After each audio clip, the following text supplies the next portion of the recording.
बच्चों, कल हमने आपको तटस्थ वक्रों के बारे में बताया था। तटस्थ वक्रों के माध्यम से कीमत प्रभाव, आय प्रभाव और प्रतिस्थापन प्रभाव इस प्रकार से होते हैं। तो आज हम आपको आय प्रभाव,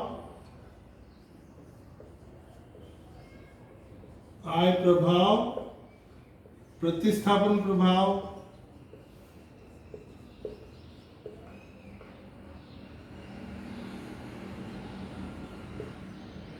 वे कीमत प्रभाव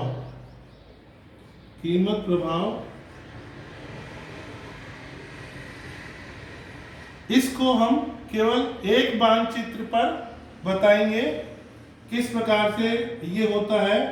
सबसे पहले हम OX अक्ष खींचते हैं, जैसा कि हम हमेशा आपको बताते आए हैं कि सबसे पहले OX और Y अक्ष बनाते हैं। उसके बाद फिर हम एक ये सीधी रेखा खींचते हैं। इसके किसी भी बिंदु पर हम यहाँ पर तटस्थ रहते हैं, इस प्रकार से। अब सबसे पहले हम आपको आय प्रभाव बताएंगे। आय प्रभाव के लिए क्या होता है? आय प्रभाव के लिए ये जो बजट रेखा है AC बजट रेखा है, AC बजट रेखा इसके समानांतर ऊपर की तरफ चली जाती है। इस प्रकार से ये आय प्रभाव, इस B बिंदु पे हम आ गए तो ये आय प्रभाव कहलाता है। लेकिन कीमत प्रभाव के लिए क्या होता है? कीमत प्रभाव के लिए ये जो रेखा है सीधी इस प्रकार से चल जाती है,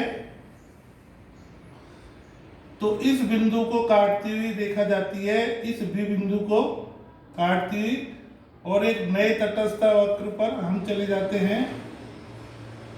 तो ये ABCE बिंदु हमारा आया, तो ये जो कीमत प्रभाव कहलाता है A से लेकर के E तक। इस A1 से लेकर के A2 ये कीमत प्रभाव कहलाता है, और A से लेकर के B तक ये आय प्रभाव कहलाता है। अब यहाँ पर देखने वाली विशेष बात यह है कि B बिंदु को रेखा को काटती हुई, चीरती हुई ये रेखा सीधी इसमें निकलती है। ये सीधी B बिंदु को काटती हुई, चीरती हुई निकलती है। ये स्लोट्स्की के इफेक्ट में है, स्लोट्स्की के प्रभाव में इस बिंदु को काटती हुई निकलती है, जबकि हिग्स के में ऐसा नहीं होता। हिग्स के में क्या होता है? हिग्स के में हम देखेंगे कि आय प्रभाव और प्रतिस्थापन प्रभाव इस तरीके से होते हैं। ये हमने सीधी रेखा खींच दी, ये सबसे पहले कीमत वाली रेखा, फिर उसके बाद कीमत कम होने पर इस तरीके से हो जाएगी। अब आय प्रभाव के लिए हम क्या करते हैं? इस रेखा के पैरेलल एक सीधी रेखा खींच लेते हैं, इस रेखा के पैरेलल। तो यहाँ पर किसी भी बिंदु पर ये तटस्थ रहता है। तो ये बिंदु यहाँ से लेकर के, माना कि H0 H1 तक ये आय प्रभाव कहलाता है, H से लेकर के H1 तक, और H2 तक, H0 से लेकर H2 तक ये कीमत प्रभाव कहलाता है। तो ये हिग्स के डायग्राम में, हिग्स के मानचित्र में है। हिग्स के मानचित्र में इस बिंदु को काटती हुई रेखा, ये आय प्रभाव वाली रेखा इसको काटती हुई इसके ऊपर से निकलती है, जबकि स्लूट्स्की के में ये इसको चीरती हुई निकलती है।